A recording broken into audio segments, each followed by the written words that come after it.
ये सारे रिफॉर्म्स का जो श्रेय है वो शेख अब्दुल्ला साहब को जाता है, क्योंकि वहाँ इतनी अपनी रिसोर्सेज के बलबूते पे और रिफॉर्म्स के बलबूते पे आपको सेल्फ रिलायंट बनाया, ताकि कोई भी किसान जो है वो भी खुली छत के नीचे, खुले आसमान के नीचे ना सोए, उसका भी अपना छत हो।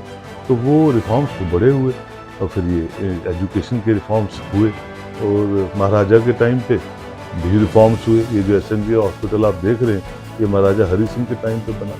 और दलित्स का जो उस वक्त का दौर था महाराजा हरि सिंह के टाइम पे, कि दलित्स को पानी तक नहीं उठाने दिया जाता था। ये जो वो होते हैं वेल्स होते हैं, और एक एजिटेशन चल पड़ी, और महाराजा के वक्त दलित्स को भी अलाउड किया गया। थोड़ा सामान्य रूप से देखा जाने लगा राजपूतों के साथ कि आप भी पानी ले सकते हैं इस वेल्स के साथ। तो डिफरेंट रजीम्स पे डिफरेंट हुक्मरानों के वक्त काम होते हैं। और मैं हूं अरफाज अहमद। आज की खास मुलाकात में हमारे साथ मौजूद हैं senior journalist Sohail Kazmi sir. Sir स्वागत है आपका news sir India thank you में। सर अरफात साहब। सोहेल सर, कल जिस तरह से जोशो खरोश के साथ हमारे जम्मू कश्मीर के वासियों ने भारत के साथ जो हमारा जम्मू कश्मीर का विलय हुआ था वो दिवस के रूप में 26 अक्टूबर को जो है मनाया। हम आपसे बातचीत करेंगे आज इस विषय पे, हिस्ट्री पे। ये विलय जब हुआ था किन शर्तों के साथ हुआ था, क्या कुछ बातचीत हुई थी और कैसे देखते हैं इसको? देखिए जी, पहले तो बहुत बहुत मुबारक वाला दिन था कि 47 में जब इंस्ट्रूमेंट ऑफ एक्सेशन साइन हुआ बिटवीन लॉर्ड माउंटबेटन और हरि सिंह के बीच में, और हम फाइनली एक्सीड हुए इंडिया की तरफ। देखिए, उससे पहले जो उस वक्त के होम मिनिस्टर थे सरदार वल्लभ भाई पटेल साहब, जी।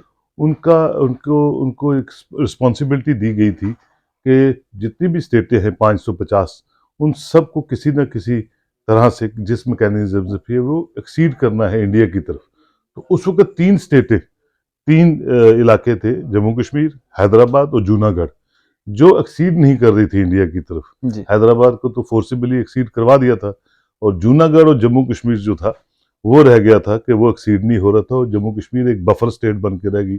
और महाराजा हरि सिंह नेचुरली, संभाविक तौर पे, जो भी राजा जिस भी रियासत का होता है वो चाहता है कि वो वहाँ का राजा रहे, और उस पर कोई और जो गवर्नमेंट है या कोई और जो एजेंसी है उसको उसको डिक्टेट ना करे। तो महाराजा हरि सिंह साहब, जो हिस्ट्री कहती है, वो यही चाहते थे कि वो एक सॉवरन स्टेट की तरह इसको हेड करते रहे। तो वो इनडिसाइसिव थे, कभी इंडिया की तरफ सोचते थे एक्सीड करूं, कभी पाकिस्तान की तरफ सोचते थे एक्सीड करूं, और फाइनली एक इंस्ट्रूमेंट ऑफ एक्सेशन बना, जिसमें पंडित जवाहरलाल नेहरू, तब के तत्कालीन प्रधानमंत्री, उन्होंने भी उस पर मोहर लगाई कि हाँ, ये एक्सीड होना चाहिए, और इंस्ट्रूमेंट ऑफ एक्सेशन एक्सीड हुआ। और मैं समझता हूँ आज 70 सालों बाद भी आज जो जम्मू कश्मीर और जम्मू कश्मीर की आवाम जिस खुशहाली से और जिस बेहतरी से यहाँ रह रही है, और जिस तरह की आपसी रवादारी यहाँ चल रही है, मैं किसी पॉलिटिक्स को डिस्कस नहीं करूँगा, ना मैं पॉलिटिशियन हूँ, ना मुझे पॉलिटिक्स में कोई रुचि है, लेकिन जो फैक्ट है वो यही है। और कुछ शर्तों के साथ आर्टिकल 370 और 358 को इंट्रोड्यूस करके इंस्ट्रूमेंट ऑफ एक्सेशन को साइन करके हमने भारत की तरफ एक्सीड किया, और उसी को विलय दिवस के रूप में आज हम मना रहे हैं। और पिछले साल से एक्सेशन डे पे भी छुट्टी हुई, और इस साल से महाराजा हरि सिंह जो यहाँ के महाराजा थे, उनके जन्म दिवस पे भी छुट्टी हुई, क्योंकि लोग चाहते थे कि अपने राजा के दिन जो है वो छुट्टी होनी चाहिए, और एक्सेशन डे पे भी छुट्टी होनी चाहिए। जी। तो दोनों दिनों को मनाने के लिए लोगों का बहुत पुरजोर एक डिमांड थी, जो आज मरकज ने पूरी कर दी, और हम विलय दिवस को भी दिवाली के रूप में मना रहे हैं कि हाँ, हमारा जो विलय हुआ था वो कुछ अच्छी बेहतर शर्तों पे, कुछ बेहतर चीज़ों पे हुआ था, और हम उस दिवस को एक्सेशन डे के तौर पे मनाएंगे। जी। सर, अगर बात करें हम शेख अब्दुल्ला की, उनका क्या रोल था इस सब में? अगर महाराजा हरि सिंह जी ने कुछ शर्तों के साथ जो है भारत के साथ विलय किया, तो शेख अब्दुल्ला का इसमें क्या रोल था? देखिए, शेख अब्दुल्ला साहब का बहुत बड़ा रोल रहा है अपने दौर में, और वो एक सोल लीडर थे उस वक्त। वो तो महाराजा थे, हरि सिंह तो महाराजा थे, लेकिन शेख अब्दुल्ला अगर हिस्टोरिकल बैकग्राउंड देखें और दोनों एलओसीज को देखें, अगर कोई उस वक्त का कदावर नेता जिसको माना गया है, तो वो शेख मोहम्मद अब्दुल्ला को माना गया है। और ये लैंड टू टिलर रिफॉर्म्स जो हैं, अगर आज कश्मीर में कोई भिखारी नहीं आपको दिखता, कोई ऐसा इंसान नहीं दिखता जो सड़क पे सोता है, तो ये सारे रिफॉर्म्स का जो श्रेय है वो शेख अब्दुल्ला साहब को जाता है, क्योंकि वहाँ इतनी अपनी रिसोर्सेज के बलबूते पे और रिफॉर्म्स के बलबूते पे आपको सेल्फ रिलायंट बनाया, ताकि कोई भी किसान जो है वो भी खुली छत के नीचे, खुले आसमान के नीचे ना सोए, उसका भी अपना छत हो। तो वो रिफॉर्म्स तो बड़े हुए, और फिर ये एजुकेशन के रिफॉर्म्स हुए, और महाराजा के टाइम पे भी रिफॉर्म्स हुए। ये जो एसएमजे हॉस्पिटल आप देख रहे हैं, ये महाराजा हरि सिंह के टाइम पे बना। और दलित्स का जो उस वक्त का दौर था महाराजा हरि सिंह के टाइम पे, कि दलित्स को पानी तक नहीं उठाने दिया जाता था। ये जो ये होते हैं वेल्स होते हैं, जी। और एक एजिटेशन चल पड़ी, और महाराजा के वक्त दलित्स को भी अलाउड किया गया, थोड़ा सामान्य रूप से देखा जाने लगा राजपूतों के साथ कि आप भी पानी ले सकते हैं इस वेल्स के साथ। तो डिफरेंट रजीम्स पे डिफरेंट हुक्मरानों के वक्त काम होते हैं, और वो काम जो है वो सदियों महाराजा रहे हैं, लीडर्स आते हैं जाते हैं, सरकारें बनती हैं चली जाती हैं, लेकिन जो अच्छे रिफॉर्म्स होते हैं वो हमेशा हिस्ट्री में कलमबंद हो जाते हैं। और शेख मोहम्मद अब्दुल्ला साहब का जब मैं वहाँ एक दो बार मौका मिला पीओके जाने का, या पाकिस्तान के लोग यहाँ आते हैं, तो अच्छी चीज़ ये मिली कि वो टॉलेस्ट लीडर वहाँ भी माने जाते थे, कि वो उस वक्त कहते थे कि ट्रेड को, एजुकेशन को और बाकी चीज़ों को दोनों मुल्कों के दरमियान एक्सचेंज होना चाहिए। तब की बात है, जो मुफ्ती मोहम्मद सईद साहब ने जब मुजफ्फराबाद की रोड खोली तब शुरू हुई। आज सुचेतगढ़ की बात कर रही है मरकज़ की सरकार। तो ये चीज़ें 60s में 50s में भी हुई थी, कि ये चीज़ें जो हैं दोनों लोगों की प्यार मोहब्बत और रस्साकसी जो है दोनों मुल्कों के दरमियान ख़त्म होने में बहुत बड़ा कॉन्फिडेंट बिल्डिंग मेजर्स जो हैं वो निभा सकती है। जी, अगर हम महाराजा हरि सिंह जी की बात करें 47 से पहले का उनका राजपाट किस तरह का था? लोगों के साथ बिहेवियर या राजा थे वो यहाँ के, तो किस तरह से था? देखिए सर, राजाओं के जैसे रियासतें होती हैं उसी तरह के राजे भी यहाँ काम करते रहे हैं। यहाँ तो गुलाब सिंह साहब का भी दौर रहा, हरी सिंह साहब का भी रहा। अब जब ये चले गए, हम एक्सीड हो गए, तो एक सियासी निज़ाम जम्मू कश्मीर में शुरू हो गया। अब जब सियासी निज़ाम शुरू हो गया तो मुस्लिम मेजॉरिटी स्टेट थी, कश्मीर को उस बाइनैकुलर से देखा जाता था, कबाइलियों के अटैक हो गया था। जब हम एक्सीड कर रहे थे उससे पहले कबाइलियों ने अटैक कर दिया। पाकिस्तान हमारा बहुत सा हिस्सा ले चुका था, जिसको हम गिलगित बल्तिस्तान, मुजफ्फराबाद, मीरपुर और बाकी इलाके बोलते हैं। तो ये कहना कि आज जो लक्ष्य है भारतीय जनता पार्टी का, या जो बाकी लोग कहते हैं कि हमने अपना इलाका वापस लेना है, मुझे लगता है वो तो पार्ट ऑफ जम्मू कश्मीर है।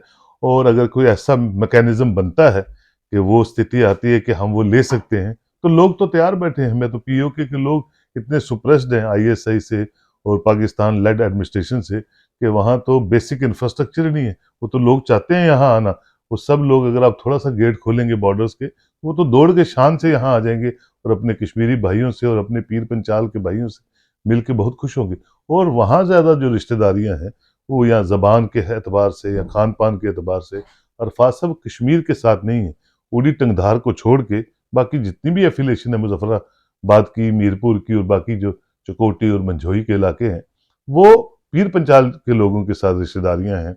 उनकी जो जो लेना देना है वो सब पीर पंचाल के लोग, वो तो खुश होंगे कि यहाँ आ जाए। डिवाइडेड फैमिलीज जो अक्रॉस द बॉर्डर्स हैं वो ज्वाइंट हो जाएं, और हम भी इंडिया की तरह प्रॉस्पेरस और प्रॉस्पेरिटी की तरफ चलें। तो अगर अल्लाह करे वैसा कुछ हो, तो मुझे लगता है हमारा वो इलाका वापस आ जाएगा। लेकिन वो कब तक, उसके लिए थोड़ा वेट करना पड़ेगा। और जो सुप्रेशन में लोग रहते हैं वो हमेशा किसी न किसी अच्छे आउटकम का इंतज़ार करते हैं। और भारत पिछले 70 सालों से अनइंटरप्टेड डेमोक्रेसी पे चला है, सिवाय इमरजेंसी का दौर जो इंदिरा जी के टाइम आया। अदरवाइज आज पूरी दुनिया मानती है कि इंडिया एक बहुत बड़ी इकॉनमी है, एक बहुत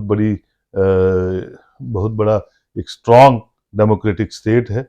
जितने मर्जी ऑड्स आए, कोविड आया, दूसरा आया, लेकिन इंडिया स्ट्रॉन्गरली फाइट करता है हर चीज़ को, और एक स्ट्रॉन्गर डेमोक्रेसी पे बिलीव करता है। इसलिए पूरी दुनिया आज भारत के साथ, नरेंद्र दामोदर मोदी साहब के साथ हाथ मिला के आगे बढ़ना चाहती है। ये हमने पाया है जो पाकिस्तान नहीं पा पाया। और अगर खुदा न खास्ता अगर ये इलाका उधर एक्सीड किया होता तो हमारा भी हाल बदतर होता, जो आज मुजफ्फराबाद का है या मीरपुर और जंगड़ का है। तो इसलिए हमने पाया ही पाया है, और विलय दिवस को ईद की तरह मनाना चाहिए, हमारा फ़र्ज़ भी है, और हमें उनका शुक्रिया भी अदा करना चाहिए। जो लोग भी उसमें कॉन्स्टिट्यूंट रहे, चाहे वो पंडित जवाहरलाल नेहरू थे, लॉर्ड माउंटबेटन थे, हरि सिंह साहब थे, हम सबको तहे दिल से आज भी सलाम करते हैं इस विलय दिवस के मौके पे। सर ये जो बदलाव किए जा रहे हैं, जैसे आपने कहा कि कुछ शर्तों के साथ जो है विलय किया था 370 35 या बाकी सारी चीजें, इसमें जो बदलाव किए जा रहे हैं कितना जरूरी था, वक्त के साथ ये बदलना जरूरी था? वक्त के साथ हर चीज बदलती है और change is the law of nature. ना 70s रहा ना 80s रहा, फिर हमने एक प्रॉक्सी वार यहाँ 87 ऑनवर्ड्स देखना शुरू की कि पाकिस्तान जो है वो अपनी कोशिशों में कामयाब हो गया। 87 की इलेक्शन में रिगिंग बहुत ज़बरदस्त तरीके से हुई और एक इंस्टॉल्ड सिस्टम जो था वो यहाँ पे बनाया गया और उस वक्त फारूक राजीव अकॉर्ड हुआ और फारूक साहब की सरकार कांग्रेस के साथ बनी। लेकिन जो सब दुनिया कहती है और वो इलेक्शन जो थी फोर्स थी, तो वो सब कहते हैं। और उसके बाद जो सबसे गंदा गिरोना काम जम्मू कश्मीर में हुआ, वो जो कश्मीर पंडितों का जेनोसाइड कैसे हुआ, किन तर्जों पे हुआ, क्योंकि कश्मीर इनकम्प्लीट है अपने कश्मीरी पंडितों भाइयों के बिना। बिल्कुल। और जो मूवमेंट उस वक्त शुरू की थी वो शायद कहीं कहीं पहुंचती भी या कहीं चलती भी, लेकिन जिस वक्त आपने कश्मीरी पंडितों की माइग्रेशन यहाँ करवा दी, वो मूवमेंट उड़ गई, वो चीज़ें ख़त्म हो गई और एक दहशत का दौर जो है कश्मीर में जिन भी हिस्सों से अलगाववाद का दौर वो शुरू हो गया। और हमने वर्स्ट पीरियड जम्मू कश्मीर में देखा 88 ऑनवर्ड्स और आज तक देख रहे हैं। अब वो कहीं जाके 2014 के बाद एक स्ट्रांग सरकार, जो स्थिर सरकार भारत में आई दामोदर मोदी साहब की, और उन्होंने स्ट्रांग मैसेज दे दिया कि पीस और गन इकट्ठे नहीं चलेगी।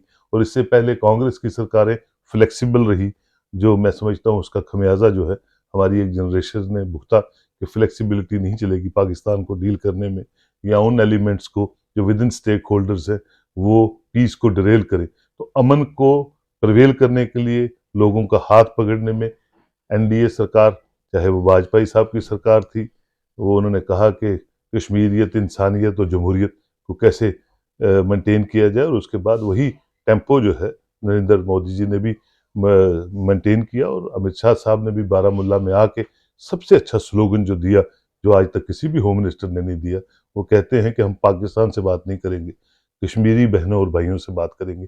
इससे खूबसूरत चीज़ मैं समझता हूँ कोई नहीं होगी अगर मरकज़ ये सोचता है कि उसके लिए 1 करोड़ 30 लाख लोग बहुत इंपॉर्टेंट है जम्मू कश्मीर के, और उनका हाथ पकड़ना है। उसी का रिजल्ट है कि यहाँ डिसेंट्रलाइजेशन ऑफ पावर की बात हो रही है, पंचायती राज एक्ट को मजबूत करने की बात हो रही है, एक ट्रेडिशनल और गंदी पॉलिटिक्स को साइड पे करके एक नए चेहरों की पॉलिटिकल हिरार्की, पॉलिटिकल चैप्टर शुरू करने की बात हो रही है जम्मू कश्मीर में। और मैं समझता हूँ आने वाले दिनों में जब भी इलेक्शन होंगी, आप एक नया जम्मू कश्मीर का आयाम जम्मू कश्मीर में देखेंगे under the stewardship of Narendra Modi ji led government. और वो होना भी बहुत ज़रूरी है, क्योंकि हमने खोया ही खोया है, चाहे वो इंफ्रास्ट्रक्चर है, चाहे वो हमने एक जनरेशन खो दी, चाहे हमारे बच्चे जो हैं बिला वजह निशानी सवालिया निशान पे खड़े रहते हैं। और हम सब लोग जम्मू कश्मीर के 99.1% 99.9% अमन पसंद हैं, आपसी रवादारी को बिल्कुल। तरजीह देते हैं, मोहब्बतों को तरजीह देते हैं। जम्मू को सिटी ऑफ टेम्पल्स कहा जाता है, कश्मीर को लैंड ऑफ सूफीज़म कहा जाता है। तो हम सब को उसका फ़ायदा लेना है और उस सेंस को मजबूत करने के लिए मरकज़ के साथ जैसी भी सरकारें, जो भी लोग नए चेहरे आएंगे, उनको अच्छे ढंग से जिता के, अच्छी टर्न आउट करके एक नई असेंबली का गठन होगा, जो आने वाले दिनों में जम्मू कश्मीर का कार्यभार संभालेगी। बिल्कुल। तो सोहेल सर, अगर हम जम्मू कश्मीर की बात करेंगे, सियासत में क्या बदलाव आप देखते हैं? अगर हम आज से 10-20 साल पहले जाएँगे, हर किसी के ज़हन में होता था एनसी, पीडीपी, कांग्रेस, इससे ऊपर कोई नहीं उठता था। या जम्मू की कुछ पार्टीज़ होती थी या कश्मीर की कुछ लोकल पार्टीज़ होती थी। आज के दौर में बहुत सारे बदलाव जो है देखने को मिल रहे हैं। आम आदमी पार्टी है, लोक जनशक्ति पार्टी है, अभी आज़ाद साहब ने भी एक नई पार्टी लॉन्च की है, उसके अलावा भी बहुत सारी पार्टीज़ हैं। लोगों के ज़हन भी अलग-अलग हो चुके हैं कि अब बहुत सारे विकल्प हैं। क्या कुछ बदलाव आप देख रहे हैं? क्या अच्छी देखिए अरफात साहब, अच्छी बात है, एक छोटी सी स्टेट में इतनी पार्टीज इमर्ज होंगी, वो भी रीजनल पार्टीज, तो आपके पास चॉइस है। बिल्कुल। और चॉइस है तो आप जिस मर्जी आप कैंडिडेट को तरजीह दीजिए ना। पार्टी तो आती आती है, लेकिन आप कैंडिडेट्स को तरजीह दीजिए, और कैंडिडेट्स अच्छे होने चाहिए, ट्रांसपेरेंट होने चाहिए, उनकी बैकग्राउंड अच्छी होनी चाहिए, उनकी परफॉर्मेंस अच्छी होनी चाहिए, तभी तो जम्मू कश्मीर अच्छी डगर पे चलेगा। और अकाउंटेबिलिटी, मैं समझता हूँ कि यहाँ जो सक्सेसिव रजीम्स रहे, सबसे जो बेड़ा गर्क किया यहाँ पे वो करप्शन ने किया, रीजनल इम्बैलेंस ने किया, रिलीजियस इम्बैलेंस ने किया। तो वो चीज़ें कैसे ठीक हों, मैं समझता हूँ इस बार उसकी तरफ ध्यान मरकज दे रही है।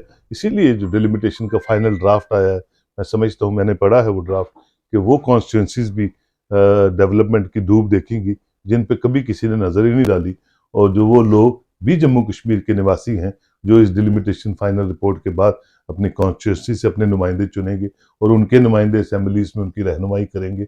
और पीर पंचाल, चिनाब वैली, करगिल जो अब पार्ट है हमारे यहाँ जम्मू कश्मीर यूनियन टेरिटरी, ये सब इक्वल डेवलपमेंट पे आगे चलेंगे, जो नहीं होता था पहले। मैं आपको सच बताता हूँ, कश्मीर में भी जहाँ वोट बैंक उनको नहीं दिखता था, वो नेग्लेक्टेड एरियाज रहते थे। बिल्कुल। वोट बैंक की पॉलिटिक्स से हट के when you are we won the election, we form the government, equitable distribution of development होनी चाहिए, इक्विटेबल डिस्ट्रीब्यूशन ऑफ फंड्स होने चाहिए, जो पहले नहीं होते थे। तो मुझे लगता है कि आने वाले दिनों में जो भी असेंबली बनेगी वो एक अकाउंटेबल असेंबली होगी, एक अकाउंटेबल लेजिस्लेटर्स होंगे, और जम्मू कश्मीर की काया पलटने में केंद्र सरकार, मरकज की नीतियां कोई कसर नहीं छोड़ेगी कि जम्मू कश्मीर के लोग जो हैं वो किस तरह से खुशहाल जिंदगी आने वाले दिनों में गुजारे। और उसके लिए एक रोड मैप जो है एलजी लेड एडमिनिस्ट्रेशन का भी चल रहा है। कुछ कोताहियां रह गई, कुछ चीज़ें मरकज को गलत एडवाइस की जाती हैं, लेकिन मैं समझता हूँ कि देर आए दुरुस्त आए, फाइनली जम्मू कश्मीर अच्छी डगर पे चलेगा, अच्छे पॉलिटिकल निज़ाम पे चलेगा, और एक नया पॉलिटिकल चैप्टर जम्मू कश्मीर में आने वाले दिनों में जरूर शुरू होने जा रहा है। सर आम जनता का इसमें किस तरह का सहयोग हो सकता है? क्या एक मैसेज रहेगा आपका आम जनता के लिए? देखिए, आम जनता का मैसेज तो यही है कि आप 1% 2% पोलिंग करके जिस भी लेजिस्लेटर को चुनते हैं वो मजबूरी में चुनते रहे, या कोई अल्टरनेटिव नहीं था। अब आपके पास विकल्प खुल गए हैं, आप खुल के अपने नुमाइंदे को चुनिए, खुल के वोटिंग कीजिए, खुल के बात कीजिए, खुल के अपनी प्रॉब्लम्स को मरकज के सामने लाइए, एलजी साहब के सामने लाइए, ताकि एक अच्छे रोड मैप के साथ पीपल्स विल जैसी की सरकार यहाँ बने, और पीपल सेंट्रिक, ना कश्मीर सेंट्रिक ना Jammu centric, people centric governance जो है जम्मू कश्मीर में हो। और पीपल सेंट्रिक जब गवर्नेंस जम्मू कश्मीर में होगी तो लोगों को रिलीफ मिलेगा, और हम इन मुसीबतों से, अलगाववाद और ये जो स्टोन पेल्टिंग और ये सब बकवासनामा जो है, इससे बाहर निकलेंगे, और अपने बच्चों के मुस्तकबिल को संवारने के लिए हम सब as an citizen of Jammu and Kashmir should contribute, and we have to contribute for a better future of our generation. चलो सर, शुक्रिया हमारे साथ बातचीत करने के लिए, Thank अपना you, कीमती समय देने के लिए। ये थे हमारे साथ senior journalist Sohail Kazmi sir. आपकी इस सब पे क्या राय है? आप भी अपनी राय जरूर साझा कीजिएगा। इसी तरह की मजीद अपडेट्स के लिए आप देखते रहे न्यूज़ शेयर इंडिया। मैं अरफाज अहमद, कैमरामैन शाहनवाज के साथ।